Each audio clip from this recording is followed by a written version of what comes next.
Speaking of amazing music, any fans of Lord of the Rings? I thought I'd wear my Lord of the Rings sequin jacket for today. My biggest project that I've been working on recently over the last 6 months or so is a Lord of the Rings organ symphony. The whole thing is 40 minutes long and I'm premiering it in a couple of months' time. But I got so obsessed with it that I was like, I have to change my program, I have to include it, because it really is some of my absolute favourite music to perform now. And I think the reason I love it so much is because of the storytelling and how that suits the organ so well, but also because Howard Shore is just a genius in what he's done with that score. And I think what's really clever about it is his use of what we call leitmotifs. So leitmotifs, we associate them a lot with Wagner and Wagner's operas. And we also talk about them in film scores. I think we sort of talk about them quite loosely in film scores. Basically, a leitmotif we associate with being a melody that relates to a person or a place or a mood, and as the plot develops, their theme develops as well. But Howard Shore has taken this to like a whole new level. There's something like 92 different themes individually developed all the way through. So I've set myself the challenge, I have a sheet of paper, I've set myself a challenge of trying to very briefly and very fast explain roughly the leitmotivic development of the music you're about to hear, because I really do think it makes a massive difference. Now, my record for this is, I think, about 5 minutes. I'm determined to beat that record. Does anyone have a stopwatch or a phone with a timer? Obviously, no one has a stopwatch, that would be weird. But does anyone have like, or an Apple Watch? Yeah? So, has anyone got one? Yeah? Yeah. Okay. You said that very confidently, so I'm taking yours. Are you ready? We'll do 3, 2, 1, go! Okay, we start with the music of the elves, and then go straight into the music of the ring, which takes us into the music of the ring wraiths, these evil people who are kind of obsessed with finding the ring. Because they're evil, death follows them everywhere, so we hear da da da da da da da da, the D is zero. That takes us into the music of Sauron. Sauron is like the most obsessed with the ring. So his music is based on the ring music. His music is da da da da, the ring theme. You see what they did? They kind of already in the first movement. Then we go a little sort of break with the music of the Shire. This is all about hobbits. It's all beautiful and folky and gentle. We hear a little hint of the Fellowship theme, da da da da da, sort of telling us what might be about to happen. Then straight back into Hobbitland with Concerning Hobbits. Then we go into the Night of the Dark, back to Sauron, still obsessed with the ring. Da da da da da. That goes into Saruman and Isengard and the Orcs. Now the Orcs are really weird, so their music is always in 5. 1, 2, 3, 4. 1, 2, 3. It's like it's industrial, it's unnatural, it's inhuman. And as it gets more chaotic throughout the film, the relationship between their theme and the Isengard theme, da da da da, the rhythms stop lining up. As it gets more and more crazy and chaotic, they can't line their rhythms up. So you'll hear that in that movement. You'll also hear Nature's Redemption, which is this beautiful little thing. You know when the moth flies over Isengard and you hear that gorgeous like soft theme? That's Nature's Redemption. It comes back over and over again. Then we go to Rivendell, the Council of Elrond. So we hear the music of the elves, which is kind of otherworldly. And we hear the music of the hobbits, because the hobbits are there, obviously.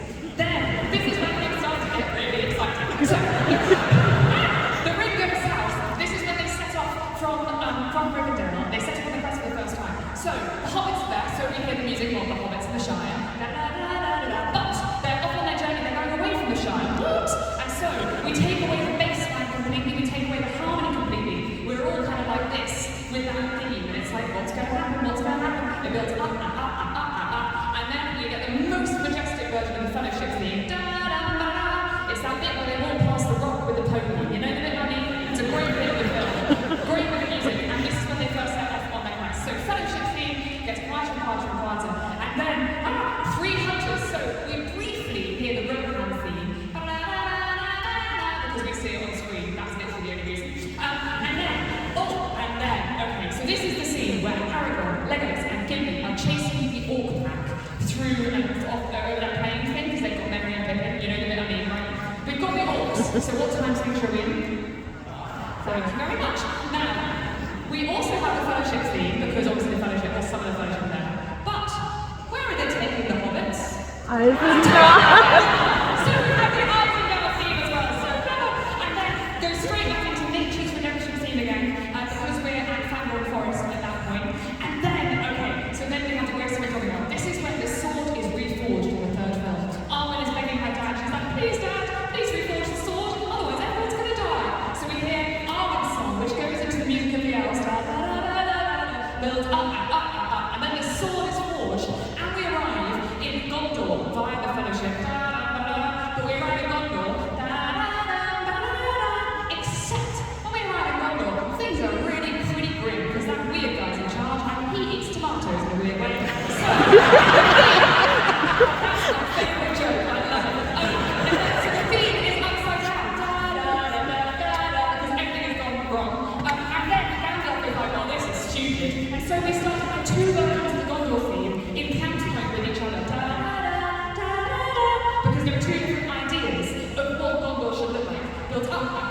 is like, I'm in charge now, and he hits them with a stick that's great and really satisfying. And so you get Gondor fused with Gandalf's theme and Shadowfax. And that takes us into like the biggest, majestic Gondor theme. Then we get the lighting of the beacons. Yes! This is when Pippin climbs the tower. Sorry if you're not a Lord of the Rings fan. Pippin climbs the tower, and he's going like this with his little hobbit legs, and he's trying to break that into my little hobbit legs. So you'll see my feet doing lots of crazy things. And it builds up and up, and you now just light it, and all the beacons are lit. And so then we hear Gondor's theme again, because hope is kindled finally. Things were going quite badly before that. And then there's that amazing line at the end of the beacons. Aragorn goes, "The beacons are lit! Gondor calls for aid!" And Theoden's like, "And Rohan will answer."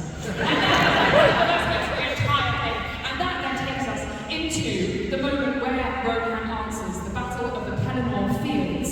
So the battle is going really, really, really badly, and then suddenly on the battlefield they hear which is the horns of the Rohirrim. They're arriving to save the day. But then, weird, we get nature's redemption theme. Why? There are no moths, there are no eagles, what's going on? Well, now nature's redemption theme represents good triumphing over evil, so it's telling us that the Rohirrim are the good triumphing over evil. Woohoo! It's a really satisfying moment, it's really fun to play, it makes me cry every time. Builds up and up and up, and they go, death, death, death! That's not the end. Classic Lord of the Rings, right? So many endings. That is not the end. Just to warn you, it's a place where everyone tries to clap. Don't clap that. Because we then skip right to the very end, or nearly the end, of the third film, when Arwen and Aragorn see each other again. You know that bit where she's behind that sail and she's like, hello. So you hear Arwen's song, and then that goes into all this lovely sort of lovey-dovey music that we haven't heard before. And then we get that amazing moment when he goes, my friends who bow to no one, and everyone bows to the hobbits, and we hear the Shire theme in its most glorious version, and that takes us into the Fellowship theme.